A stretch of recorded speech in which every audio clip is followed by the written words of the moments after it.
थक हार कर बैठने से कुछ नहीं होगा। कार्य की संपन्नता के लिए कार्य की शुरुआत तो करनी ही होगी और उसे मन लगाकर पूरा करना ही होगा, तभी कार्य पूर्ण हो सकेगा। मेरे बच्चों, धीमे धीमे अपने कार्यों को निपटाते चलो, पूर्ण करते चलो, श्रद्धा सबूरी से करते चलो, कार्यों में अपना मन लगाओ। कार्य को पूर्ण करने के लिए कार्य करना तो शुरू करना ही पड़ेगा और फिर उसे पूरा मन लगाकर करना ही होगा। कार्य संपन्न हो जाएगा। मेरे बच्चों, जब समझ में न आए तो श्रद्धा सबूरी है। तुम्हारे पास कार्य को अच्छे से समझो, उसके मार्ग को अच्छे से जानो।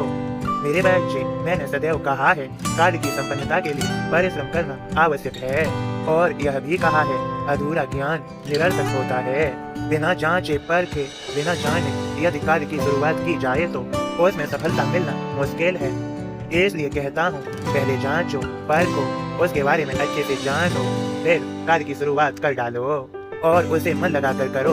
पूरी मेहनत, पूरी ईमानदारी के साथ परिश्रम से करो, वह संपन्न हो जाएगा। मेरे बच्चों, मैं तुम्हें यह और समझाना चाहता हूँ कि अपने रोजमर्रा के जो कार्य हैं, जहाँ तुम रहते हो, वहाँ की साफ सफाई आदि व्यवस्थाएं वे तुम्हें करनी है ही, तो उन्हें अति शीघ्र कर लिया करो।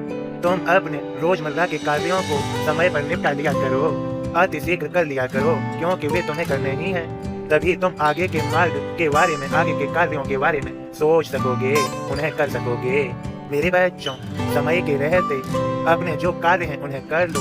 जैसे मैं तुम्हें समझाई देता हूँ, इस प्रकार समझो, जैसे मौसम में परिवर्तन होता है, सर्दी के बाद गर्मी और गर्मी के बाद वर्षा, तो जो हमारी सर्दियों की व्यवस्था है उसे हमें सर्दियां शुरू होने से पहले ही कर लेनी चाहिए, और जो हमारी गर्मियों की व्यवस्था है उसे गर्मियां शुरू होने से पहले ही कर लेनी चाहिए, और जो हमारी वर्षा होने पर व्यवस्था है उसे हमें वर्षा शुरू होने से पहले ही कर लेनी चाहिए। जैसे मेरे बच्चों समझो, वर्षा में पानी बरसता है तो सही छत होनी चाहिए जिससे पानी घर के अंदर न आए, सही छत की व्यवस्था होनी चाहिए। मेरे बच्चों, यहाँ पर और इस प्रकार और समझो, जैसे अतिथि घर पर आते हैं तो उनके स्वागत की व्यवस्था पहले से होनी चाहिए।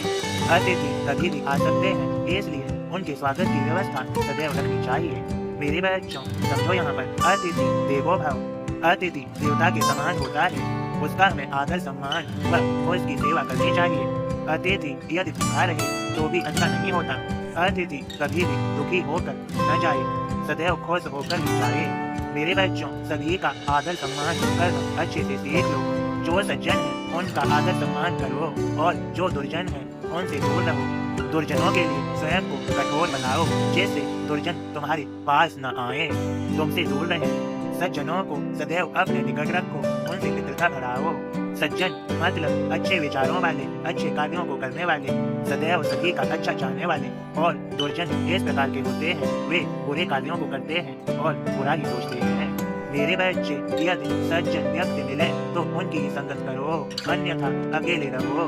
मैं सदा तुम्हारे साथ हूँ। मैं तुम्हें समझाई देता हूँ, सज्जन व्यक्तियों की संगत से तुम्हारे विचार, तुम्हारा आचरण, तुम सदैव सकारात्मकता से भरे रहोगे। तुम्हारा आचरण, तुम्हारे विचार पवित्र रहेंगे, अच्छे रहेंगे।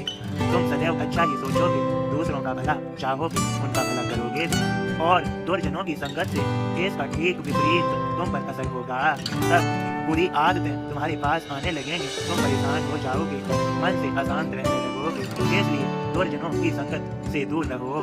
मेरे बच्चों, तुम्हारा जीवन धन्य हो जाएगा। मेरे संदेशों को सुनते व समझते चलो, मेरा आशीर्वाद तुम्हें मिलता जाएगा। हर पल हर क्षण मेरे इन संदेशों से तुम्हारा जीवन संवर जाएगा। धन्य हो जाओगे तुम, परमानंद की प्राप्ति कर जाओगे तुम। मेरा आशीर्वाद है तुम्हें। खुश रहा करो, स्वयं को सकारात्मक रखो, अच्छे विचारों से भरा हुआ रखो और स्वयं को खुश रखने की कोशिश करते रहो। तुम्हारा शरीर भी स्वस्थ रहेगा, तुम्हारी सभी बीमारियां तुम्हारे शरीर को छोड़कर चली जाएंगी, क्योंकि तुम मेरे भरोसे हो और सदा खुश हो। खुश रहने से, टेंशन मुक्त रहने से इसके शरीर पर और तुम्हारे जीवन में बहुत बदलाव आते हैं। यकीन न मानो तो अपने आप को सकारात्मकता से भरा हुआ रख के देखो, अच्छी संगत करके देखो और सदैव सत्संग, अच्छी संग में जाने की कोशिश करो। खुश रहो, तुम सफल हो जाओगे, सदैव प्रसन्न रहोगे। यह बात मेरी सत्य ही है, अच्छे से जान लो, समझ लो। मेरी कृपा तुम पर है। मेरे संदेश को शेयर करो, जो मेरी और भी सुनने वालों पर कृपा हो। तुम दूसरों का भला करोगे, तुम्हारा भी भला होगा। मेरे बच्चे, भला का यदि उल्टा करें, उसे उल्टा पढ़ें तो लाभ है। भला करो, लाभ मिलेगा। अच्छाइयाँ करो, तुम्हारा जीवन अच्छा हो जाएगा।